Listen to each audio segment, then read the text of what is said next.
Ketemu kembali. Assalamualaikum sahabat AW Kertapati, kita kembali di Opini AW Kertapati Channel. Yang saya katakan ini bisa jadi ini hanya sebuah asumsi, duga-dugaan saja, atau cocologi gitu loh. Bahkan disimpulkan oleh orang-orang yang memang pro dengan kemapanan yang sekarang ini mengabdi kepada salah satu tokoh public figure di Indonesia ini, pasti mengatakan bahwa AW Kertapati Channel ini hanya tukang gibah, nyinyir terus. Pasti seperti itu. Ya tidak masalah loh, tidak penting kok.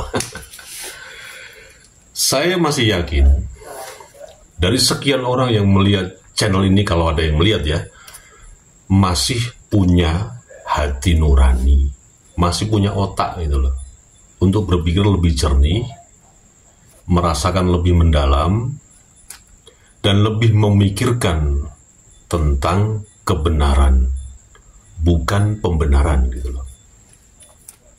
Nah, kembali kepada public figure yang sekarang ini berhamburan, bertebaran di sosial media, berformat agama. Anak-anak muda ini tidak kerja sendirian. Dia pasti punya teamwork atau kerja tim. Dan tidak hanya cukup di situ saja. Punya investor. Ilustrasinya seperti ini loh. Ketika Anda punya duit yang melimpah, tapi tidak punya masa, usaha Anda pasti terancam. Artinya usaha Anda tidak bisa langgeng. Karena ketika usaha makin besar, tentu saja banyak rintangannya dan yang pasti banyak saingannya.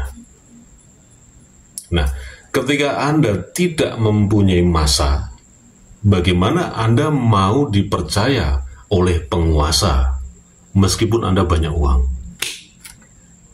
Karena penguasa itu lebih mementingkan masa untuk kesinambungan dari rezim ke rezim. Nah, disinilah para investor yang membackup dai-dai muda yang menjadi public figure yang banyak idolanya hari ini disupport habis-habisan untuk kepentingan kepada jamaahnya. Ya nggak mungkin lah cuma ngapap doang, ngomong doang, pasti ada timbal balik. Yang kepentingan investor ini sekali lagi untuk melanggengkan usahanya dan untuk menyelamatkan kapitalnya supaya tidak diganggu.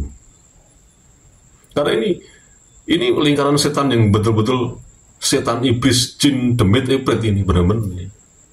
Meskipun uang menggiurkan sekali jumlah nominalnya.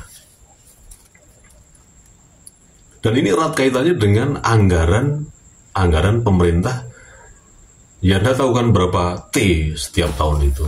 Apakah semua itu terserap dengan baik? Akhirnya ke bawah itu benar-benar dinikmati oleh masyarakat Indonesia akar rumput. Itu juga pertanyaan kan? Nah, makanya ini yang saya bilang tadi, ini menjadi bahaya ketika para pengikut-pengikut dai-dai muda, penceramah muda yang kondang itu terinspirasi juga dengan pola permainan yang seperti ini. Ya tidak akan pernah beres Indonesia ini kalau masih seperti itu cuacanya. Tidak akan pernah beres. Disinilah visi dan misi saya menyadarkan. Urun rembuk ya cuman ya nggak ada apa-apanya. Saya bukan siapa-siapa. Wong raceto. Tapi minimal saya urun rembuk lah kepada bangsa ini. Silakan Anda katakan, wah sok-sokan, silakan aja. Monggo kerso, Anda simpulkan saya seperti apa? Bebas. Tapi saya juga punya kepentingan, punya kebebasan bicara seperti apa yang saya pikirkan. Itu juga jangan salah. Anda harus garis bawah itu. Nih, satu bocah tengil lagi. Satu bocah kemarin sore sombong lagi. Satu orang yang merupakan antek atau sub, bagian dari jaringan Pak Alawi yang ditanam di support, yang kemarin katanya isunya dinai Pajero karo Pak Alawi. Dadi wong iki disogok karo Pak Alawi. Mbuh sapa kuwi jenenge karo aku? Ya Pak Alawi Jawa Timur lah. Grup si Topik Asgab, Wali Pentagon itu loh. Ngerti kan? Wali Pentagon. Pentagon itu merupakan klub malam yang terbesar di Jawa Timur, tapi nggak tahu apakah ini hari masih buka atau tidak, gak roh. Yang penting si Topik Asgab ini dijuluki sebagai Wali Pentagon. Nah, kurang lebih diduga memang si Asgab, Topik maksudnya itu, support si bocah ini. Sing jarine arek-arek iku putune PKI. Jadi bocah iki yang ini men cetha wonge menungsane koyo ngene. Nih sing ngaku alumni Sido Kiri. Wis macam-macam lah. Iki mboke gerwani, mbae PKI ya. Mboke disikat habis ketika ada gonjang ganjing atau pemberontakan meletusnya PKI tahun 65 kurang lebih seperti itu. Ya ini cuman katanya, masalah itu terkonfirmasi atau tidak ya sembuh loh. Silakan Anda carilah kebenaran itu. Tapi itu nggak penting. Yang penting nih, satu orang ini kembali membuat ulah, membuat tingkah, membuat dan ini orang penting ngerosting arek iki, tapi suwe-suwe era di roasting terus diberitakan yang sebenarnya, jengkeli, marai gregetan, marai jengkil kayak pengen ngeplak dasi gitu. Nah, ada berita saya itu barusan di WA oleh salah seorang kiai di Purbolinggo. Nah, beliau ini memang punya kedekatan dengan Mas Nur Hasan, Kiai Mas Nur Hasan lah, nggak saya sebutkan namanya, tapi punya kedekatan dengan beliau. Nah, mengirim berita bahwa orang ini, sorry ya, saya tidak mau menyebut orang ini siapa namanya. Sekali lagi, orang ini memang tidak penting untuk disebutkan. Orang-orang yang terafiliasi dengan klan Balawi, baik itu Ba'aliunya sendiri, baik itu pribumia yang suka menjilat pantatnya kalian Ba'aliu, memang nggak perlu disebut namanya karena nggak penting. Sekali lagi nggak penting.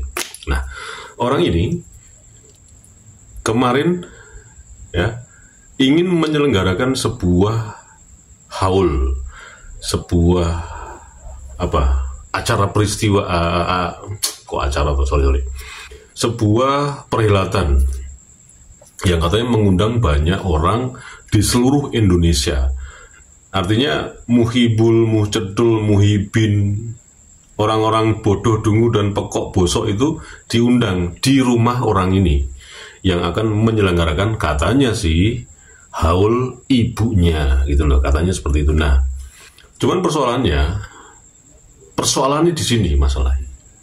Bukan soal itu acara pengajian, soal acara haul, dan seterusnya. Membuat ketua PWILS Purbolinggo ngamuk. Gus Saipullah kalau nggak salah namanya. Tapi kalau salah mohon dikoreksi. Nah, ketua PWILS Purbolinggo ini akhirnya datang ke Polres Purbolinggo untuk mengadukan orang ini. Assalamualaikum warahmatullahi yang katanya sahabat muslimin desas-desusnya orang ini adalah cucunya PKI. Besok saya dipanggil oleh polisi. Kenapa dilaporkan oleh ketua PWILS Purbolinggo? Karena orang ini membuat statement di sosial media itu yang ngece gitu loh. Ngece, ngawur, ya, ngelok kelek, menjelek-jelekan, mencemarkan nama baik organisasi PWILS. Itu yang pertama. Terus yang kedua, membuat berita pembohongan publik. Nanti kita jelaskan. Nah, kita ulas yang pertama dulu. Soal bagaimana orang ini sudah membuat fitnah, mencemarkan nama baik PWILS. Salah satunya adalah, ini informasi dari beberapa teman di PWILS Purbolinggo. Diduga orang ini menyebut PWILS adalah organisasi Dajjal. Itu yang membuat gerah, membuat ngamuknya seorang ketua PWILS Purbolinggo. Yang kedua, soal pemberitaan atau berita kebohongan, pembohongan publik. Orang ini menyebut ya bahwa dia punya pondok pesantren, saya lupa namanya, tapi intinya seperti itu. Pondok pesantrennya ini akan menyelenggarakan haul, akan menyelenggarakan Maulid Nabi ya dengan menggunakan nama pesantrennya. Padahal pesantren orang ini itu tidak ada. Artinya secara legalitas pendirian sebuah pondok pesantren itu tidak ada. Tempat ini yang diklaim sebagai pondok pesantren itu adalah hanya TPQ, Taman Pendidikan Al-Quran, atau yang akrab di telinga Anda adalah seperti playgroup itu loh, TK itu loh, anak-anak TK yang belajar Iqra, yang belajar baca tulis mengenai Al-Quran. Nah, kurang lebih seperti itu. Nah, itulah yang membuat Ketua PWILS Purbolinggo membuat LP orang ini ke Polres Purbolinggo. Itu persoalannya.